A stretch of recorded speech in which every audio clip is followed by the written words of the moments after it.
My name is Evelyn, and for 60 years, my hands have never been still.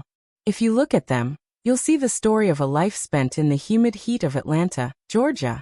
They are calloused from years of working the floor at the textile mill and later, scrubbed raw from cleaning the sleek, glass offices in Buckhead. I didn't mind the ache in my joints or the way the Georgia sun beat down on my neck while I waited for the MARTA bus. Every penny, every extra shift, every yes, sir, I said to a manager who didn't know my name. It was all for Marcus. Marcus was my only miracle. When his father left us before the ink was even dry on the birth certificate, I made a promise to the Lord and to that tiny, crying bundle. He would never know the hunger or the shame of a life with nothing. I raised him in a small, neat house in a neighborhood where we looked out for one another. On Sundays, the air was thick with the smell of my fried chicken, collard greens with smoked turkey, and the sweet, buttery scent of cornbread cooling on the counter. I remember Marcus as a boy, sitting at our small wooden table, doing his homework while I folded laundry. "Mama," he'd say, looking up with those big, hopeful eyes, "one day I'm gonna buy you a house so big you'll get lost in it." I'd just laugh, kiss the top of his head, and tell him that his success was the only mansion I ever needed. And he did succeed. Marcus was smart, driven, and had a smile that could melt the ice off a Peach State winter. He got a scholarship to Georgia Tech, and I cried so hard at his graduation, I thought I'd run out of water. When he got that high-paying job in a tech firm in Midtown, I felt like we had finally crossed the finish line together. I was so proud when he bought his first home. A beautiful, modern place in Alpharetta with a lawn so green it looked like a painting. But that's when the wind started to shift. It started small. I'd drive up to see him on Sundays, bringing a Tupperware container of his favorite peach cobbler. I'd walk in, ready to hear about his week, but the house felt different. It felt cold. Marcus was always on his phone, looking at the clock, his mind a million miles away. Then he met Chloe. Chloe was everything I wasn't. She was polished, came from old money in Virginia, and she looked at my sensible shoes and my Tupperware like they were artifacts from a museum. When Marcus introduced us at a fancy bistro in Atlantic Station, she didn't hug me. She just gave a tight, polite smile and checked her designer watch. "It's so sweet that you still cook for him, Evelyn," she said, her voice like silk over a blade. "But Marcus is moving on to a more organic, refined palate now. We're really focusing on his brand, as an executive." I looked at Marcus, waiting for him to say that he'd never be too refined for his mama's cooking. But he just nodded, his eyes fixed on his sparkling water. "She's right, Ma. I'm an adult now. I can't be eating soul food every weekend. It's not the image I need to project." That was the first crack in the foundation. I went home that night and sat in my quiet kitchen. I looked at my hands, the hands that had changed his diapers, held him when he had fevers, and worked double shifts to pay for his SAT prep books. Those hands felt very heavy that night. Over the next few months, the Sundays stopped being a tradition and started being a request. I had to call first. Then I had to check the calendar. Then the invitations stopped coming altogether. Marcus would text me, "Too busy this week, Ma. Chloe has a gallery opening." Or, "We're heading to the lake house with Chloe's parents. Catch you later." I tried to tell myself it was just a phase. Every mother goes through this, right? The letting go part. But this didn't feel like letting go. It felt like being erased. I was a reminder of a life Marcus wanted to forget. A life of struggle, of humid bus rides, and of being the help. One afternoon, I decided to surprise him. I'd made a fresh batch of sweet tea, the kind he used to drink by the gallon during the hot Atlanta summers. I drove up to Alpharetta, the sun shimmering off the pavement. When I pulled into the driveway, I saw a dozen luxury cars parked there. They were having a party. I got out of my old sedan, feeling out of place in my Sunday dress among the women in linen jumpsuits and men in loafers with no socks. I walked up to the front door, the glass beads of the tea pitcher sweating in my hands. Marcus opened the door. He wasn't wearing his usual relaxed smile. His face went pale, then tight with embarrassment. Behind him, I could hear the clinking of wine glasses and Chloe's high-pitched laugh. "Ma, what are you doing here?" he whispered, not moving to let me in. "I just brought you some tea, baby. I was in the area and—" "You shouldn't have just dropped by, Ma," he snapped, his voice low and sharp. This is a professional mixer. Chloe's parents are here. Important people are here. I'm your mother, Marcus, I said softly, the tea pitcher feeling like it weighed 100 pounds. And I'm a grown man with a life you don't understand, he hissed. You can't just show up looking like this. It's embarrassing. Go home, Ma. Please. Just go home. He took the pitcher from my hands, not to keep it, but to get it out of sight. He set it down on a porch table like it was trash. Then he closed the door. I stood there on that expensive porch in the silence of the suburbs. I looked at the closed door, then at my sweet tea. The tea I'd spent an hour brewing just the way he liked it. I realized then that my son hadn't just chosen a wife. He had chosen a side. And I was on the outside. I walked back to my car, my legs shaking. I didn't cry. Not then. I just looked at my hands on the steering wheel. They were the hands of a woman who had given everything, only to be told it wasn't enough. As I drove back toward the city, watching the Atlanta skyline rise up like a wall of glass and steel, I made a decision. If Marcus wanted a life without the embarrassment of his mother, I would give it to him. But I wouldn't be a victim. I would be a ghost. That night, for the first time in my life, I didn't pray for Marcus's success. I prayed for my own peace. I realized that for 28 years, I had lived for a boy who no longer existed. It was time to find out who Evelyn was when she wasn't being a mother. The weeks following that afternoon in Alpharetta felt like walking through a thick Georgia fog. I stayed in my little house in southwest Atlanta, watching the dust settle on the photos of Marcus that lined my mantel. I waited for the phone to ring. I waited for an apology, or at least a "Hey Ma, you get home okay?" But the silence from my son was louder than any shout. I realized then that there is a special kind of grief that comes when your child is still alive, but chooses to bury you. I wasn't dead, but to Marcus and Chloe, I was a ghost of a past they had outgrown. By the time the humidity of July rolled around, the realization had fully set in. I was retired from motherhood. Not because I wanted to be, but because I had been fired. For decades, my entire identity was Marcus's mom. I knew his favorite shirt, his allergy to ragweed, and the exact way he liked his steak. But I didn't know what I liked anymore.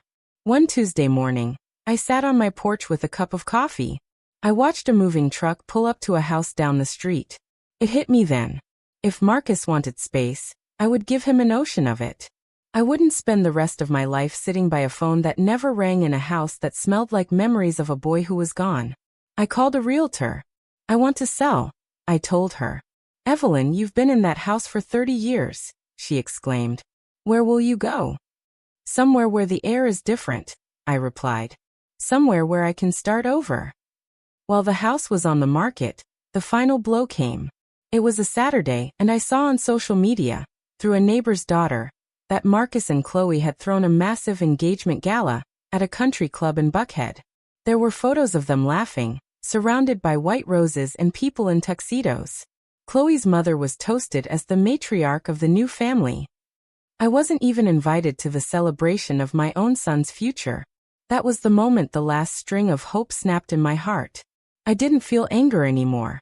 I felt a cold, hard clarity. I spent the next 2 weeks packing. I donated most of my furniture.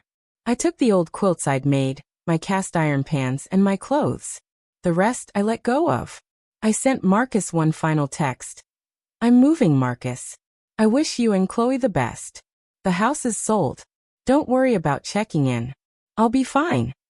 He replied 2 hours later. Okay, Ma. Hope the new place is nice. We're really swamped with wedding planning right now, so thanks for understanding. Talk soon. Talk soon. It was a lie we both told to keep the peace. I drove out of Atlanta at dawn. I didn't look back at the skyline or the gold dome of the Capitol. I headed south, toward the coast, toward Savannah. I had always loved the moss-draped oaks and the slow, salt air rhythm of that city. I found a tiny apartment above an old bookstore near Forsyth Park. It was small, it was quiet, and for the first time in my life, it was mine and mine alone. In Savannah, I became a different woman. I started working part-time at an art gallery. Surrounded by colors and creativity, I'd never had the luxury to explore. I started painting again, something I hadn't done since high school. My hands, once used for scrubbing and lifting, were now covered in strokes of blue and gold. Back in Atlanta, Marcus was living his perfect life. From what I heard through the grapevine, the wedding was the event of the season. They bought a bigger house. They joined the right clubs. Marcus was climbing the corporate ladder, fueled by Chloe's ambition and her family's connections. He was the Atlanta success story. But perfection is a fragile thing. I heard that Chloe's refined lifestyle came with a heavy price tag.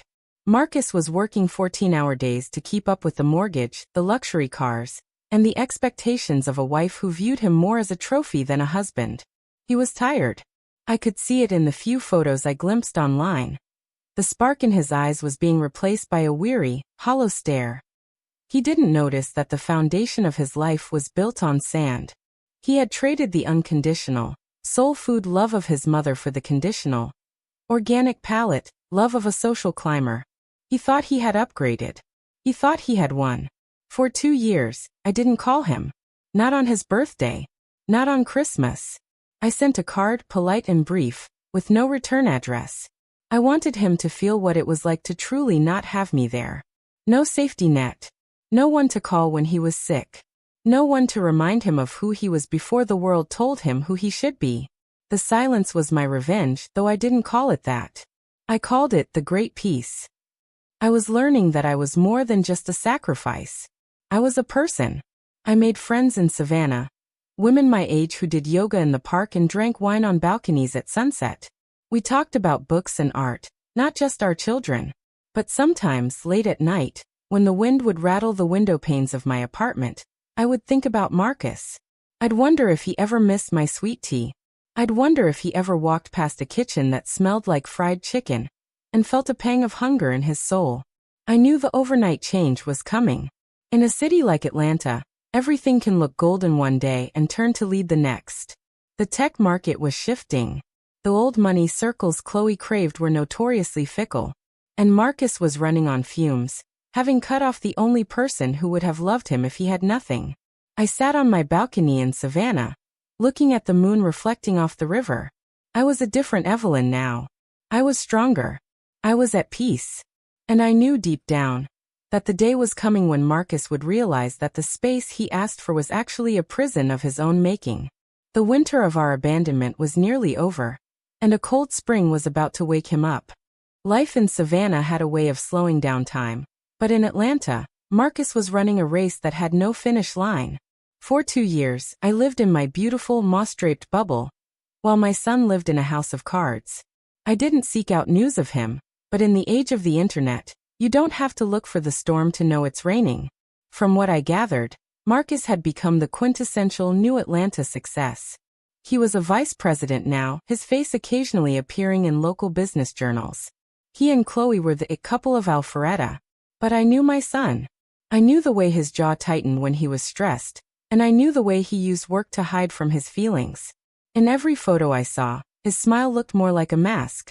It was a porcelain life, shiny, expensive, and incredibly fragile. The change started on a Tuesday, though the world didn't know it yet. The tech industry, which had been Marcus's golden ticket, began to tremble. In the high rises of Midtown and the glass offices of Buckhead, the word restructuring began to whisper through the halls like a ghost. Marcus, who had leveraged everything to maintain Chloe's lifestyle, the 5-bedroom house, the Porsche, the country club memberships, was suddenly standing on shifting soil. Chloe, however, wasn't built for shifting soil. She was a creature of the sun. As long as the money flowed and the invitations arrived, she was the perfect partner. But when Marcus started coming home later, his face gray with exhaustion and worry, she didn't offer him a shoulder. She offered him a list of upcoming expenses. "Marcus, we have the equestrian gala next month," she'd say, not looking up from her tablet. "I've already picked out the dress. And the gardener says the back terrace needs a full renovation if we're going to host the fall fundraiser." "Chloe, the firm is cutting back," Marcus would try to explain, his voice raspy. "We might need to scale down for a few months. Just until things stabilize." The look she gave him wasn't one of support. It was one of betrayal. To Chloe, a husband who couldn't provide the brand was a husband who was failing his primary duty. She didn't see a man who was drowning. She saw a lifestyle that was being threatened. While Marcus was fighting to keep his head above water in the corporate world, he was also starving emotionally. He had spent 2 years pretending he didn't need the suffocating love of his mother. He had convinced himself that he was beyond the simple comforts of my kitchen. But when you're facing the possibility of losing everything, you don't crave organic kale salads or expensive wine. You crave the things that make you feel safe. I heard later from an old neighbor that Marcus had actually driven by my old house in southwest Atlanta one night. He had sat in the driveway of a house that belonged to strangers, staring at the porch where we used to sit and shell peas. He was looking for a ghost. He wanted to walk through that door and hear me say, "Wash your hands, baby, dinner's almost ready." He wanted to be the boy who was loved for his heart, not his paycheck. But the house was dark, and I was 4 hours away, painting a sunset over the Savannah River. The overnight change hit like a thunderclap in late October. The firm Marcus worked for didn't just restructure. It collapsed under a federal investigation into its CEO's finances. In one 24-hour period, Marcus went from a vice president to a man with a cardboard box and a frozen bank account. He went home, hoping, praying, that for once, Chloe would be the rock he needed. He walked into their grand foyer, his tie loosened, his soul bared. "It's over, Chloe," he said, dropping the box on the marble floor. "The firm is gone. I'm out. We have to sell the house. We have to sell everything." Chloe didn't cry. She didn't hug him. She looked at the cardboard box like it was a contagious disease. "I can't live like this, Marcus," she said, her voice cold and final. "My father warned me that you didn't have the stamina for this life. I'm going to stay with my parents in Virginia. My lawyer will be in touch about the assets." By the next morning, she was gone. She didn't just leave. She stripped the house of anything she considered hers, which, in her mind, was almost everything. Marcus was left in a cavernous, half-empty mansion in Alpharetta, surrounded by the echoes of a life he had sacrificed his mother to build. He was alone. Truly terrifyingly alone.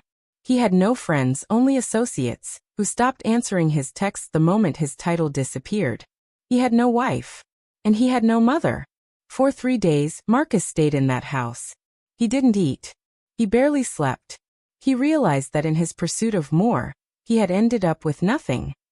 He looked at the walls he had thought were so important, and realized they were just expensive cages. He thought about the tea pitcher he had shoved aside on his porch 2 years ago. He thought about the way I had looked at him, not with anger, but with a sadness that should have broken his heart right then and there. He realized that he hadn't just chosen his wife over his mother. He had chosen an illusion over the only truth he had ever known. On the 4th day, he got into his car. He didn't have a plan, but he knew he couldn't stay in Alpharetta. He drove back into the heart of Atlanta, through the traffic, past the gleaming towers of Midtown that now looked like gravestones to his ambition. He went to the one place he thought he might find a trace of me. He went to the library where I used to take him every Saturday. He sat in the parking lot and cried. Not for his job or his car, or his wife, but for the woman whose hands were calloused from building a world he had burnt to the ground. He didn't know where I was. He didn't have my new number. He realized with a jolt of pure terror that he had been so successful at pushing me away that I was actually gone. He had won the space he asked for, and it was a cold, dark void. But Marcus was about to learn that while a mother's silence is heavy, her love leaves a trail. He just had to be humble enough to follow it. Atlanta can be a lonely place when the neon lights of the skyscrapers start to feel like cold, judgmental eyes. For Marcus, the city that once felt like his kingdom had become a graveyard of his own making. After the collapse of his firm and the departure of Chloe, he spent his days drifting. He moved out of the Alpharetta mansion, the bank took care of that, and into a cramped weekly rate motel near Piedmont Park. He was a man who had forgotten how to be just Marcus. For years he was Marcus the executive, Marcus the husband, Marcus the success. Without the tailored suits and the leather-bound planner, he felt invisible. He walked the paths of Piedmont Avenue, passing the cafes where he used to have power lunches, now wearing a hooded sweatshirt to hide his face. He was starving, but not for food. He was starving for a voice that didn't want anything from him. One rainy Tuesday, driven by a desperation he couldn't name, Marcus returned to our old neighborhood. He parked his car, now a dented, used sedan he'd bought with the last of his cash, outside the house where he grew up. He expected to feel a sense of homecoming, but the house looked different. The porch had been painted a bright, jarring yellow. A child's bicycle lay in the yard. He walked up the path, his heart hammering against his ribs. He knocked on the door, half hoping I would answer, despite my final text. A young man, perhaps in his late 20s, opened the door. "Can I help you?" the man asked, curious but cautious. I used to live here," Marcus stammered. "My mother, Evelyn. I was looking for her. I know she moved, but I don't know where." The man's expression softened. "Oh, you must be Marcus. The lady who sold us the house, Mrs. Evelyn. She mentioned you might come by one day. She didn't leave a phone number, but she did leave something for you. She told me to keep it in the kitchen junk drawer until the boy with the tired eyes showed up." The man disappeared for a moment and returned with a cream-colored envelope. It was thick and heavy. Marcus took it with trembling hands. He didn't open it there. He went back to his car, the rain drumming a frantic rhythm on the roof, and tore the seal. Inside was a single key and a letter written in my steady cursive hand. "Marcus," the letter began. "If you are reading this, it means the world you built has become too heavy for you to carry alone. I didn't leave because I stopped loving you. I left because you needed to see what a life without Mama actually felt like. You wanted space, and I gave it to you so you could find out if the things you chose were worth the price you paid. I am not in Atlanta anymore. I am in Savannah. If you want to find me, I am at the address on the back of this note. But don't come looking for the woman who cleaned your house and cooked your meals. Come looking for the woman I was always meant to be." The shock hit him like a physical blow. Savannah? I had never mentioned Savannah. To Marcus, I was a creature of Atlanta, as permanent as the red clay and the dogwood trees. The idea of me starting a new life, a life that didn't revolve around his needs, was incomprehensible to him. He looked at the key. It was a simple brass key with a tag that said, "The bookstore apartment." Marcus didn't wait. He didn't even go back to the motel to pack his few belongings. He started the car and began the 4-hour drive south. As he left the city limits, the heavy, suffocating air of Atlanta seemed to lift. He drove past the peach orchards and the pine forests, his mind racing. He thought about every time he had brushed me off, every time he had chosen Chloe's refined events over my Sunday dinners. He remembered the look on my face when he closed the door on my sweet tea. He arrived in Savannah as the sun was setting, casting a long, golden glow over the cobblestone streets. The city was hauntingly beautiful, filled with the scent of salt air and blooming jasmine. He found the address, a charming, historic building near Forsyth Park. The ground floor was a bustling bookstore, and above it sat a row of large, arched windows. He stood on the sidewalk, looking up. Through the glass of one of the upstairs windows, he saw a woman. She was standing at an easel, a paintbrush in her hand. She was wearing a vibrant turquoise tunic, and her hair, which I used to keep in a tight, sensible bun, was loose and silver, flowing over her shoulders. She was laughing at something a friend, a woman he didn't recognize, was saying. Marcus froze. He didn't recognize this version of me. This woman looked light. She looked young. She looked like she had shed a skin of sorrow that he had helped drape over her for decades. He realized then the magnitude of his silent revenge. My revenge wasn't a plot to hurt him. It was the act of becoming happy without him. I hadn't waited for him to come back. I had moved on to a world where his approval wasn't the sun I revolved around. He walked into the bookstore, the bell above the door chiming softly. The smell of old paper and coffee hit him. He asked the girl at the counter for Evelyn. "Oh, Evelyn is upstairs in the studio," the girl smiled. "She's finishing a piece for the gallery opening tomorrow. You can go up, she loves visitors." Marcus climbed the creaking wooden stairs, each step feeling like a mile. When he reached the top, he stood in the doorway of the sun-drenched studio. I was standing there, dabbing a bit of gold leaf onto a canvas that depicted a stormy ocean breaking into a bright, clear sky. "Mama," he whispered. I turned around. I didn't drop my brush. I didn't scream or run to him with the frantic, motherly worry he expected. I just looked at him. Really looked at him, with eyes that were kind but distant, like a traveler looking at a landmark from a long time ago. "Hello, Marcus," I said softly. "You look like you've had a very long journey." He looked at my colorful clothes, the art surrounding me, and the peace in my expression. He looked down at his own worn-out shoes and his hollowed-out chest. The overnight change was complete. He had come here expecting to be rescued by the mother he had discarded. Instead, he found a woman who had rescued herself, leaving no room for the ungrateful son he used to be. The silence between us wasn't empty. It was full of everything he had thrown away. The air in the studio was thick with the scent of linseed oil and turpentine, a sharp contrast to the smell of lemon polish and floor wax that Marcus always associated with me. He stood in the doorway, his shoulders slumped, looking like a ghost haunting a room full of life. For the first time in his life, he didn't know how to act around me. Usually, he was the one in control, the one granting me a few minutes of his time, the one giving me permission to be part of his world. Now he was a trespasser in mine. You look different, Ma," Marcus finally said, his voice cracking. He took a hesitant step into the room, his eyes darting from the canvases to the jars of brushes. "I went to the house. I went to the old house and the man gave me your note. I didn't stop my work immediately. I added one final, delicate stroke of gold to the edge of the painted wave. The old house is just a building, Marcus," I said, setting the brush down and wiping my hands on a cloth stained with a rainbow of colors. "I spent 30 years making sure that building was a home for you. I realized I never bothered to build a home for myself." I walked over to a small kitchenette in the corner of the studio.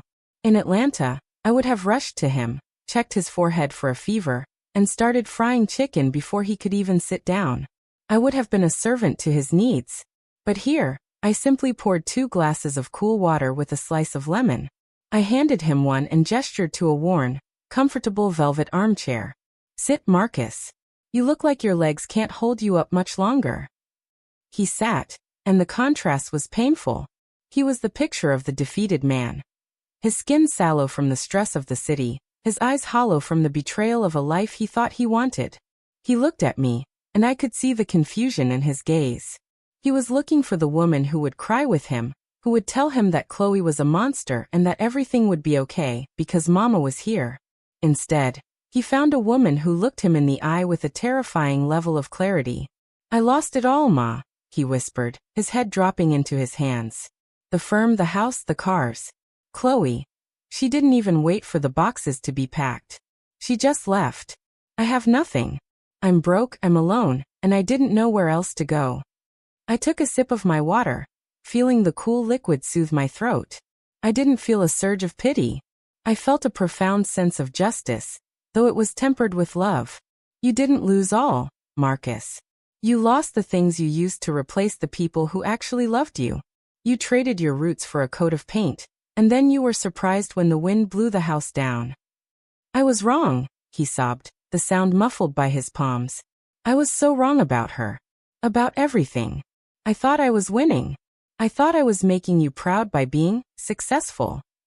You were making yourself invisible," I corrected him gently. "Every time you told me I was an embarrassment.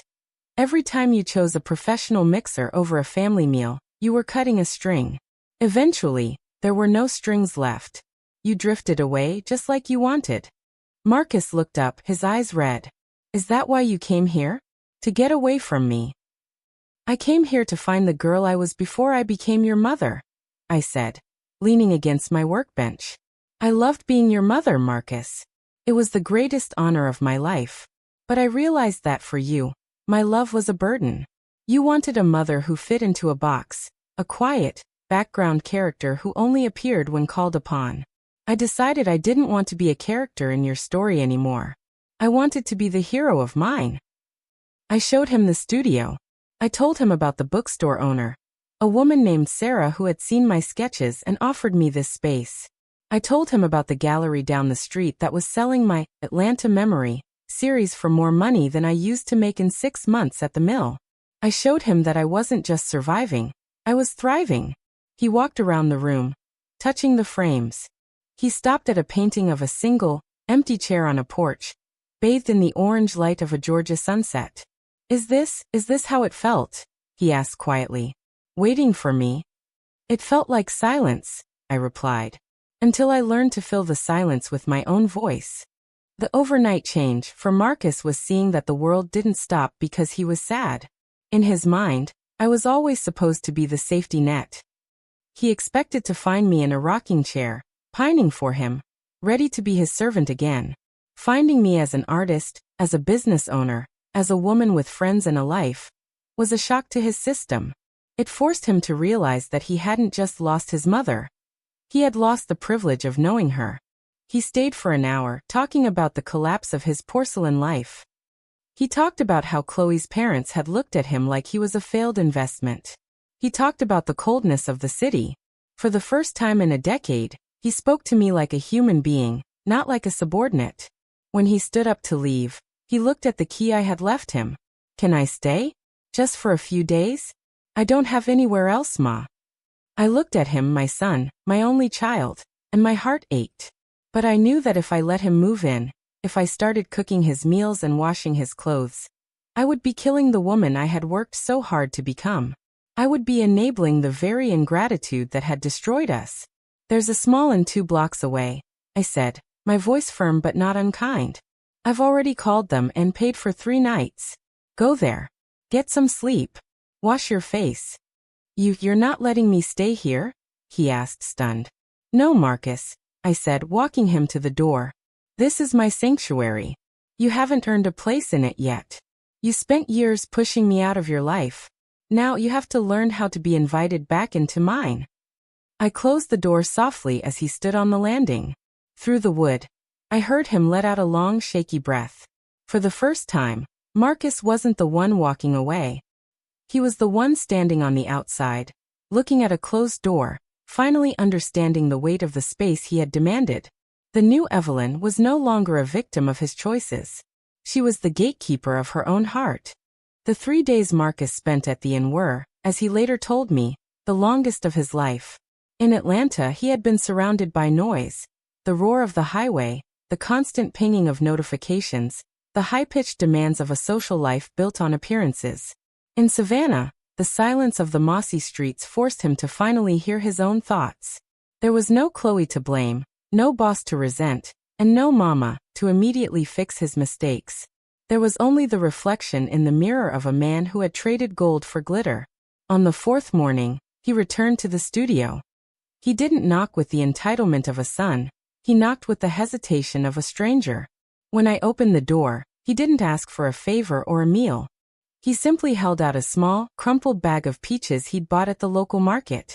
I remember you liked the ones from the roadside stands, he said quietly. I took the bag and stepped aside, inviting him in. Thank you, Marcus. That was thoughtful. We sat by the large arched window, watching the tourists wander through Forsyth Park below. The sun was warm, but the breeze from the coast kept the air sweet. Marcus looked at his hands that were soft, having never worked the way mine had, and finally spoke the truth he had been running from since he first moved to Alpharetta. I thought I was better than you, he whispered, the words hanging heavy in the air. I thought because I had the degree and the title and the wife with the right last name, I had somehow evolved past you. I looked at your house and your clothes and your cooking as things to be managed, not things to be cherished. I was so busy trying to be someone, that I forgot I was your someone. I watched him, my heart breaking and healing at the same time. This was the overnight change every mother of an ungrateful child dreams of. The moment the blindfold falls off and they see the cost of their pride. But I also knew that an apology doesn't erase the years of coldness. Marcus, I said, my voice steady. The tragedy isn't that you lost your job or your house. The tragedy is that you lost the years when we could have been friends.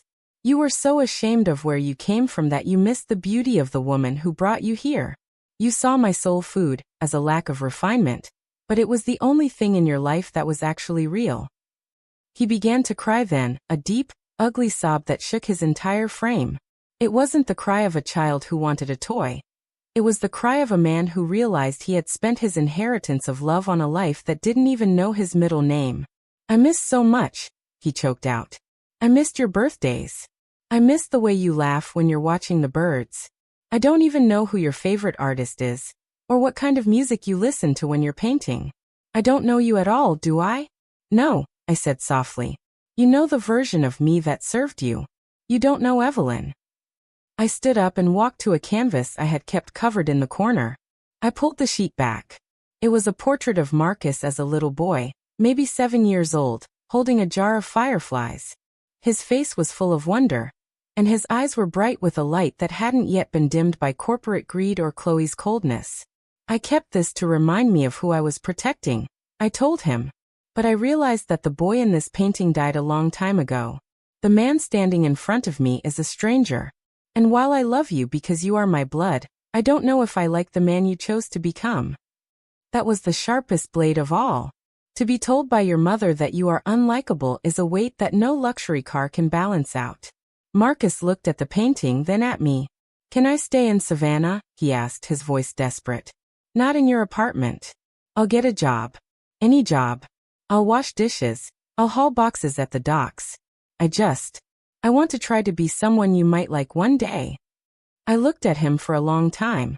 I saw the genuine fear in his eyes, the fear of a life lived in total isolation. I saw that he finally understood that my silent revenge wasn't about hurting him, but about showing him that I was a person with value, with or without his presence. Savannah is a big city, Marcus, I said. You can stay. But don't do it for me. Do it because you realize that the life you were living in Atlanta was a lie. If you try to find yourself here, maybe in time, we can have tea as equals. But I will never go back to being the embarrassment you keep in the shadows. Marcus stayed. He didn't get his VP title back. He ended up working as a tour guide on the historic trolleys, telling stories of a city he was only just beginning to understand. He lived in a tiny studio apartment that smelled like old wood and salt air.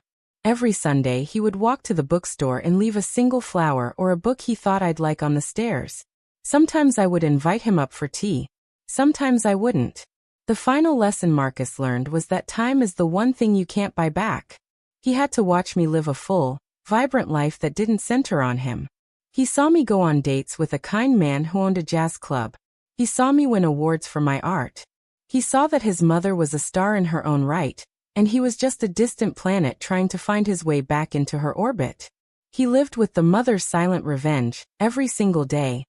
The revenge of seeing her happy, whole, and completely indifferent to the status he once thought was so important. He had his mother back, in a way, but he would never have that mama again, the one who sacrificed everything until she had nothing left. That woman was gone, and in her place was Evelyn, a woman who loved him, but loved herself more. As the sun set over the Savannah River, Marcus sat on a bench in the park, watching the light fade. He was a man with a low-paying job and a small room, but for the first time in his adult life, he wasn't pretending. He felt the weight of his regret, heavy as the Georgia humidity, but he also felt a tiny spark of hope. He had lost his world, but he had finally found his soul. And though he would spend the rest of his life making up for the years he threw away, he knew one thing for certain. A mother's silence isn't a lack of love. It's the final, most painful teacher of all.